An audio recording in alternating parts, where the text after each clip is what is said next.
ಮೊದಲ ಹೆಂಡತಿ ಇರೋದನ್ನ ಮುಚ್ಚಿಟ್ಟು ಎರಡನೇ ಮದುವೆ ಆಗೋ ವಂಚಕರು ಸಾಕಷ್ಟು ಜನ ಇದ್ದಾರೆ. ಆದರೆ ಇವರ ಕೇಸಲ್ಲಿ ಎರಡನೇ ಅವಳು ಶಾಮೀಲಾಗೆ ಎರಡನೇ ಮದುವೆ ನಡೀತಾ ಎಲ್ಲ ಗೊತ್ತಿದ್ದು ಆಕೆ ಈ ಮನೆಗೆ ಸೊಸೆಯಾಗಿ ಬಂದ್ಲಾ ಅನ್ನೋ ಅನುಮಾನ ಮೂಡುತ್ತೆ.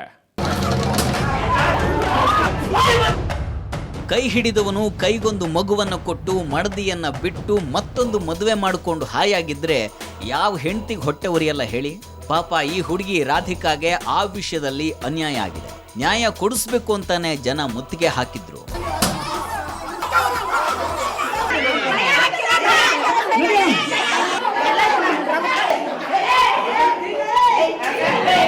ಈಗ ಇವರೆಲ್ಲ ಏನ್ ಮಾಡಿದ್ರೆ ಏನಂತೆ, ರಿಜಿಸ್ಟರ್ ಆಗೋಗಿದೆ ಅನ್ನುವಂಥ ಹಮ್ಮಿನಲ್ಲಿ ರಂಜಿತ್ ಇದ್ದ.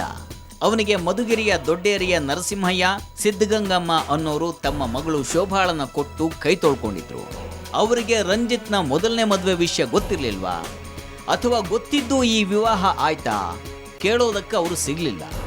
ಇನ್ನು ಯಾಕೆ ಅಂದ್ರೆ ಅವರ ಮದುವೆ ರಿಜಿಸ್ಟ್ರೇಷನ್ನಲ್ಲಿ ವಿವಾಹವಾಗಿದ್ದು 2010ರಲ್ಲಿ ಅಂತ ಹೇಳಿದ್ದಾರೆ.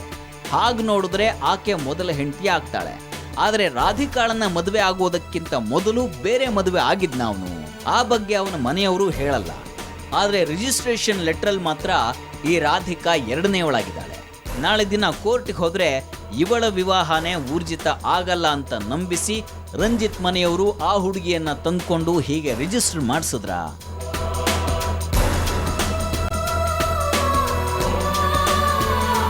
ಯಾವುದು ಸತ್ಯ ಅರ್ಥ ಆಗ್ತಿಲ್ಲ ಅಲ್ವಾ? ಒಟ್ಟಿನಲ್ಲಿ ಭಾರಿ ಗೋಲ್ಮಾಲ್ ಅಂತೂ ಇಲ್ಲಿ ನಡೆದಿರೋ ಹಾಗಿದೆ. ತನಿಖೆ ನಡೀಬೇಕು. ಮಕ್ಕಳ ಭವಿಷ್ಯ ನಿರ್ಮಿಸಬೇಕಾದಂಥ ಮೇಷ್ಟ್ರ ಕುಟುಂಬದಲ್ಲೇ ಇಂಥ ಅನ್ಯಾಯ ನಡೆದಿರೋದು ನಿಜಕ್ಕೂ ದುರಂತಾರಿ.